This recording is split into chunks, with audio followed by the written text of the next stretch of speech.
I now want to shift focus to the other big story we're tracking here on India Today. Russia's Foreign Minister Sergey Lavrov today said that the world must not underestimate the elevated risk of a nuclear conflict over Ukraine. Russia also believes that Russia is actually fighting the North Atlantic Treaty Organization countries through Ukraine, its proxy. Russia sees NATO providing longer range and deadlier offensive weapons to Ukraine as an escalation. But is this an empty nuke threat, or is Russia actually sending out a chilling warning to the US and its NATO allies? Geeta Mohan, our Foreign Affairs editor, with this report. Risk of a nuclear war is very, very significant and should not be underestimated, warns Russia's Foreign Minister Sergey Lavrov. As the Russia-Ukraine war enters day 62, with Ukraine successfully stalling the Russian forces for over 2 months with NATO weapons, the Russian foreign minister accused NATO of engaging in a proxy war, supplying sophisticated weapons to Ukraine. Lavrov, in an interview to the Russian state television, accused the United States of trying to weaken Russia. I would not want to elevate those risks artificially. Many would like that. The danger is serious, real, insists the Russian foreign minister. This, of course, is in stark contrast with the Russian foreign minister who had told India Today in an exclusive interview in Moscow, where he accused the West of raising the nuclear bogey. As a P5 member, as a nuclear power, will nuclear be an option at all? Is it on the table at all? When the Soviet Union and the United States in 1987, Gorbachev and Reagan decided that they have special responsibility for peace on this planet, they signed a solemn declaration that there could be no winners in a nuclear war, and therefore nuclear war must never be launched. Russian President Vladimir Putin had reviewed a military exercise of Russian strategic defense forces, seen as a signal to the West not to get involved in Ukraine. NATO supplying Javelin anti-tank guided missiles, S-300 missile defense shield, Switchblade drones, long-range artillery and ammunition has been described by Lavrov as provocative measures calculated to prolong the conflict rather than end it.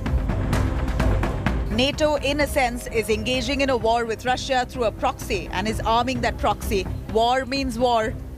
Lavrov was quoted saying, Moscow's assessment is that Washington, D.C. wants to see Russia weakened, and the nuclear threat is aimed not only to dissuade NATO from arming Ukraine, but also to prevent Finland and Sweden from joining the North Atlantic Treaty Organization.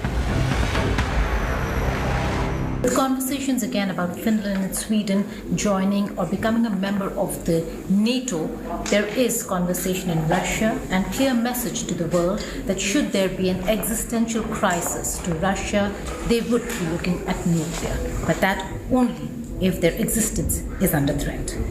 In Moscow, Geeta Mohan for India Today. And UN Secretary General Antonio Gutierrez was on a 3-day trip to Russia and Ukraine. India Today's Foreign Affairs editor Geeta Mohan spoke to him over independent investigations into allegations of genocide and the use of biological weapons. Listen in to his response. Mr. Gutierrez, sir, there are allegations and counter-allegations regarding genocide, war crimes, human shields, as also reports of chemical weapons and biological weapons being used. You spoke about contact group and humanitarian corridors. You also spoke about investigations. Will the United Nations look at independent investigations, creating a team, an investigating team, to look into the facts on the ground? Well, the UN Secretariat has not the power to do investigations of that kind. We have the International Criminal Court, we have the different mechanisms that exist in the human rights system, namely commissions of inquiry. It is not my intention to promote an investigation myself. I have not the authority for it, but I think it's very important to have independent investigations in order to have full credibility and full accountability. Now, armed with foreign weapons, the Ukrainian security forces are fighting back. India Today is reporting from Ground Zero, the area where the Russian forces are directly in conflict with Ukrainian forces in and around Kherson. India Today's Mosmi Singh is on ground zero and she sent us this report. Houses shelled beyond recognition. Empty streets.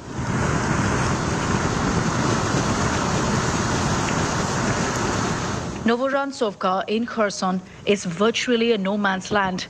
India Today is on the ground getting the first reports from the zero line that separates Russian and Ukrainian forces. This is the red line that we are in. India Today getting you the ground report from the front line. Many parts of Kherson are now under Russian control. Novorossiysk is among the last few areas yet to fall. This is the zero line. You can see that all the officers and the soldiers are in action. We have just 2 minutes to show you. He is guarding the entire periphery. And this is a house that has been bombarded in this area. This is the zero line. With constant bombardment and shortage of food and water, Ukrainians in this area are living their worst nightmare.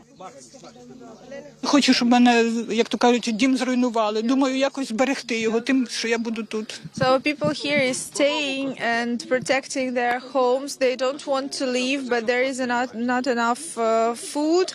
That's why people staying here and waiting for humanitarian help.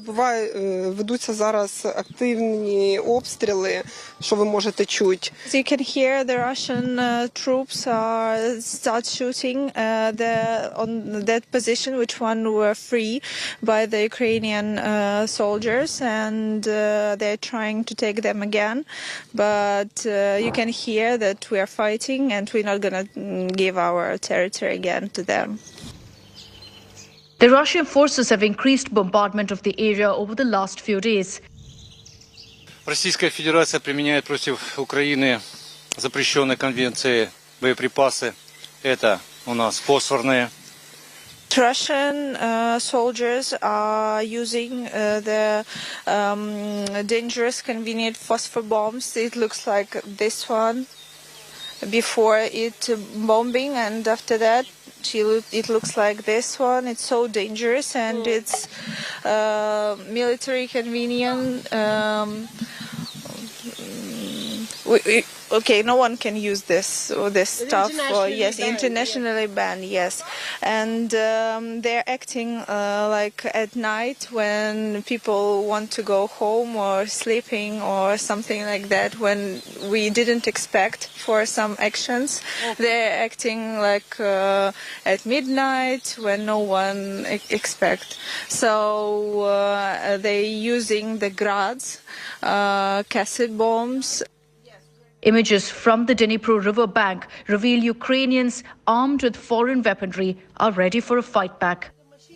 You're in the front line, Commander. How high is the morale of the Ukrainian forces?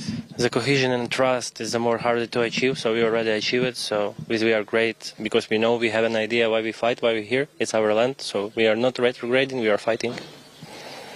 Now, even President Zelensky had spoken about that you need more artillery, you need more armor, you need more tanks and grads. Has that arrived and has it recharged your troops?